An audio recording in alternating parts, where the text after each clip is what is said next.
വ്യാജരേഖ ചമച്ച് അവയവ കച്ചവടം നടത്തിയ കേസിലെ മുഖ്യപ്രതി നജീബിനെ ഇപ്പോൾ കുന്നത്തുനാട് പോലീസ് സ്റ്റേഷനിൽ എത്തിച്ചിരിക്കുകയാണ്. ഗാസിയാബാദിൽ നിന്നാണ് പിടിയിലായത്. ഇതുമായി ബന്ധപ്പെട്ട അന്വേഷണം നടന്നുവരികയായിരുന്നു. അതിനിടയിലാണ് കേരളത്തിൽ നിന്ന് നജീബ് കടന്നുകളഞ്ഞത്. 6 പേർ നേരത്തെ ഈ കേസുമായി ബന്ധപ്പെട്ട് പിടിയിലായിരുന്നു. ഇതിൽ അന്വേഷണം പോലീസ് ഊർജിതമാക്കിയിരുന്നു. മെഡിക്കൽ ടൂറിസത്തിന്റെ മറവിലാണ് ഈ തട്ടിപ്പ് നടന്നത് എന്നാണ് അന്വേഷണ സംഘത്തിന്റെ കണ്ടെത്തൽ. അതുമായി ബന്ധപ്പെട്ട നജീബിന്റെ വിദേശ ബന്ധങ്ങളും പോലീസ് അന്വേഷിച്ച് വരികയായിരുന്നു. അതിനിടയിലാണ് നജീബ് ഇപ്പോൾ പിടിയിലായിരിക്കുന്നത്. ഈ തട്ടിപ്പിന് ഇരകളായവരെ കണ്ടെത്താനുള്ള ശ്രമവും പോലീസിന്റെ ഭാഗത്തുനിന്ന് ഇപ്പോൾ നടന്നു വരികയാണ്. പ്രതി കേരളം വിട്ടിരുന്നു.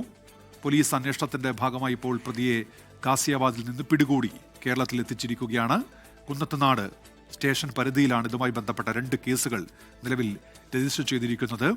ഇപ്പോൾ മുഖ്യപ്രതി നജീബിനെ കുന്നത്തുനാട് സ്റ്റേഷനിൽ എത്തിച്ചിരിക്കുകയാണ്. 6 പേരെ നേരത്തെ തന്നെ പോലീസ് ഇതുമായി ബന്ധപ്പെട്ട് പിടികൂടിയിരുന്നു.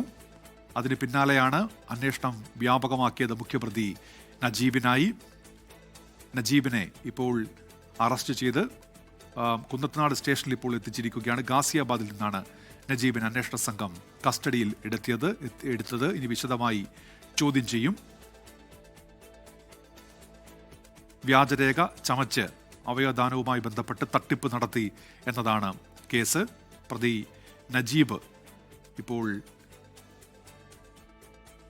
കുന്നത്തുനാട് പോലീസ് സ്റ്റേഷനിൽ നജീബിനെ എത്തിച്ചിരിക്കുകയാണ്. അടിയന്തര നടപടിക്രമങ്ങളിലേക്ക് പോലീസ് ഉടൻ തന്നെ കടക്കും. ഇതുമായി ബന്ധപ്പെട്ട് ഇനി വിശദമായ ചോദ്യം ചെയ്യൽ ആവശ്യമുണ്ട്. വിഷ്ണു സുരേഷ് ചേരുന്നുണ്ട് വിവരങ്ങളുമായി. വിഷ്ണു, എന്തൊക്കെയാണ് വിവരങ്ങൾ?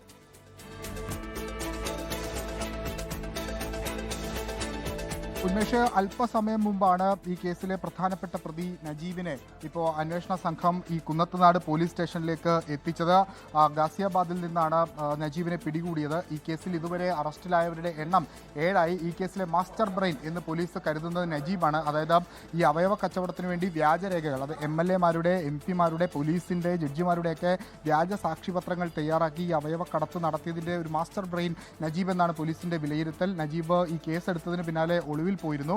ഏറ്റവും ഒടുവിൽ എറണാകുളത്തു നിന്നുള്ള സംഘം അവർ ഡൽഹിയിൽ വെച്ചാണ് ഈ പ്രതിയെ, ഡൽഹി ഗാസിയാബാദിൽ നിന്നാണ് പിടികൂടിയത്. ഇന്ന് രാവിലെ അവിടെ നിന്നുള്ള സംഘം പുറത്തേക്ക് വന്നു. നമുക്ക് ദൃശ്യങ്ങളിൽ ഇപ്പോൾ നജീബിനെ കാണാം. നജീബ് ആണ് ഈ കേസിലെ ഏറ്റവും പ്രധാനപ്പെട്ട പ്രതി. നജീബിന്റെ കൂട്ടാളികളെയൊക്കെ നേരത്തെ പിടികൂടിയിരുന്നു. നജീബിനൊപ്പം ഉണ്ടായിരുന്ന റാഷിദ എന്ന് പറയുന്ന ഒരു സ്ത്രീ, അവരുടെ നജീബിന്റെ 3ാമത്തെ ഭാര്യയാണ്. അവരെ പിടികൂടിയിട്ടുണ്ട്. ഇന്നലെ കഴിഞ്ഞ ദിവസം അവരെ പിടികൂടിയിരുന്നു. ഒപ്പം നജീബ് ഈ വ്യാജരേഖകളൊക്കെ ചമച്ചിരുന്നത് പള്ളിക്കലയിലെ 2 സ്ഥാപനങ്ങളിൽ നിന്നായാണ്. ആ 2 സ്ഥാപനങ്ങളിൽ നിന്നായി 4 പേരെ, 3 പേരെ അറസ്റ്റ് ചെയ്തിരുന്നു. കൊല്ലത്തെ ഒരു സ്ഥാപനത്തിൽ നിന്നായി 3 പേരെ അറസ്റ്റ് ചെയ്തു. അങ്ങനെ ആകെ മൊത്തം 7 പേരാണ് ഈ കേസുമായി ബന്ധപ്പെട്ട് ഇതുവരെ അറസ്റ്റിലായിട്ടുള്ളത്. വിശദമായൊരു അന്വേഷണത്തിലേക്ക് പോകും എന്നാണ് നമുക്ക് ലഭ്യമാകുന്ന വിവരം. ഇതിൽ നജീബിന്റെ വിദേശ ബന്ധം, അതോടൊപ്പം തന്നെ നജീബ് നടത്തിയിട്ടുള്ള യാത്രകൾ, സാമ്പത്തിക ഇടപാടുകളൊക്കെ കാര്യമായി തന്നെ പരിശോധിക്കേണ്ടി വരും. ഇതിൽ ഒരുപാട് ഇരകൾ ഉണ്ടെന്നാണ് പോലീസിന്റെ ഒരു വിലയിരുത്തൽ. കാരണം അത്രയേറെ സാക്ഷ്യപത്രങ്ങൾ, വ്യാജ സാക്ഷ്യപത്രങ്ങൾ പോലീസിന് ഇവിടെ നിന്ന് ലഭിച്ചിരുന്നു. ഈ നമ്മൾ പറയുന്ന പരിശോധന നടത്തിയ സ്ഥാപനങ്ങളിൽ നിന്ന് ലഭിച്ചിരുന്നു. അവിടെ ചില പേരുകളൊക്കെ ഉണ്ട്. അപ്പോൾ ആ പേരുകളൊക്കെ ഈ അവയവദാതാക്കളുടേതായിരിക്കാമെന്നാണ് പോലീസിൻ്റെ വിലയിരുത്തൽ. അങ്ങനെയെങ്കിൽ അവരെ കണ്ടെത്തി അവരെ കൂടി, അവരുടെ സ്റ്റേറ്റ്മെൻറ്റ് കൂടി എടുത്ത് അവരേതെങ്കിലും തരത്തിൽ എത്ര രൂപ അവരിൽ നിന്ന് വാങ്ങിയിട്ടുണ്ടല്ലോ, എത്ര രൂപ അവർക്ക് ലഭിച്ചിട്ടുണ്ട്, അല്ലെങ്കിൽ എങ്ങനെയാണ് ഇവർ നജീബുമായി കണക്റ്റഡ് ആയത്, അക്കാര്യത്തിലൊക്കെ ഒരു വിവരം ലഭ്യമാകുമെന്നാണ് പ്രതീക്ഷിക്കുന്നത്. മെഡിക്കൽ ടൂറിസത്തിൻ്റെ മറവിൽ ഇയാൾക്കൊരു മെഡിക്കൽ ടൂറിസം സ്ഥാപനം ഉണ്ടായിരുന്നു. അതിൻ്റെ മറവിലാണ് ഈ അവയവക്കടത്തും വ്യാജ തട്ടിപ്പും ഒക്കെ നടത്തിയത് എന്നാണ് നമുക്ക് ഇപ്പോൾ ലഭ്യമാകുന്ന വിവരം. എന്തായാലും പോലീസ് കേസ് രജിസ്റ്റർ ചെയ്ത് ഉടൻ തന്നെ നജീബിലേക്ക് എത്താനായി എന്നുള്ളതാണ് ഏറ്റവും ശ്രദ്ധേയമായ കാര്യം. നജീബിനെ അറസ്റ്റ് ചെയ്തിട്ടുണ്ട്. ഇന്ന് തന്നെ നജീബിനെ കോടതിയിൽ ഹാജരാക്കും. അതിനുശേഷം കസ്റ്റഡിയിൽ വാങ്ങി റിമാൻഡ് ചെയ്യാനുള്ള നടപടിയിലേക്ക് പോലീസ് കടക്കുമെന്നാണ് നമുക്ക് ലഭ്യമാകുന്ന വിവരം. ഇത് അന്വേഷിക്കാനായിട്ട് പ്രത്യേക അന്വേഷണ സംഘത്തിന് രൂപം നൽകുമെന്ന് Aluva rural SP, Ernakulam rural SP വ്യക്തമാക്കുകയും ചെയ്തിട്ടുണ്ട്. ഉന്മേഷ്, വിഷ്ണു, ഇപ്പോൾ ഈ അന്താരാഷ്ട്ര ബന്ധങ്ങളൊക്കെ അന്വേഷിക്കുമെന്ന് പറയുമ്പോൾ ഇതെങ്ങനെയാണ് അത്തരത്തിൽ അത് കണക്ട് ചെയ്ത് പോകുന്നത്? എന്താണ് പോലീസ് അതുമായി ബന്ധപ്പെട്ട് നൽകുന്ന വിവരം? ഈ മെഡിക്കൽ ടൂറിസം എന്നതുകൊണ്ടാണോ?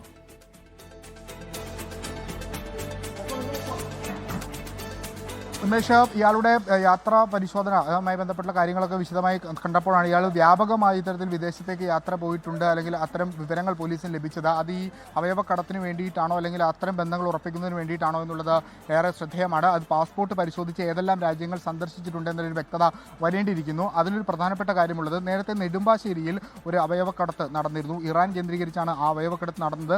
അപ്പോൾ ആ സംഘവുമായി ഇയാൾക്ക് ബന്ധമുണ്ടോ എന്ന കാര്യത്തിലടക്കം വിശദമായി പരിശോധിക്കണം. അതിന് പാസ്പോർട്ട് പാസ്പോർട്ട് വെരിഫൈ ചെയ്തായിരിക്കും ഇയാൾ ഇറാനിൽ സന്ദർശനം നടത്തിയിട്ടുണ്ടോ എന്ന് മനസ്സിലാക്കുക. അങ്ങനെയാണെങ്കിൽ ഉറപ്പായും ഇയാൾ അന്താരാഷ്ട്ര നേരത്തെ അന്ന് നടന്നത് അന്താരാഷ്ട്ര അവയവക്കടത്ത് സംഘത്തിലെ ആളുകളാണെന്ന് പിടിയിലായത്. അങ്ങനെ അവരുമായി ബന്ധമുണ്ടോ എന്നുള്ളത് ആദ്യം ക്ലിയർ ചെയ്യും. ഒപ്പം എത്ര രൂപ വീതം ഇയാൾ കൈപ്പറ്റിയിട്ടുണ്ട് എന്ന കാര്യത്തിൽ വ്യക്തമാക്കി ഇയാൾ ഇരകളാക്കുക, അതായത് ഈ അവയവദാതാക്കളെ ചൂഷണം ചെയ്ത് ഇരകളാക്കിയ ആളുകൾ ഇരകൾ ഉണ്ടോ എന്നുള്ള കാര്യം വ്യക്തമാക്കും. ഒപ്പം ഇതിൻ്റെ മറ്റ് ലെയർ, അടുത്ത ലെയർ, അതായത് നജീബിലാണ് ഇപ്പോൾ എത്തി നിൽക്കുന്നത്.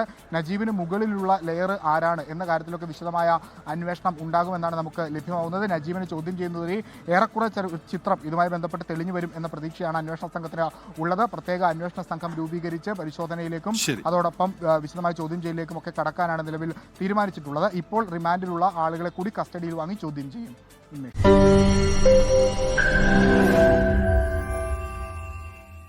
ലോകത്തെവിടെയായാലും ഏത് സമയത്തും 24 വാർത്തകളും ഓഗ്മെന്റഡ് റിയാലിറ്റി പാക്കേജുകളും എക്സ്പ്ലെയിനറുകളും വിശദമായി കാണാൻ ഞങ്ങളുടെ യൂട്യൂബ് ചാനൽ നിങ്ങൾക്ക് സബ്സ്ക്രൈബ് ചെയ്യാം.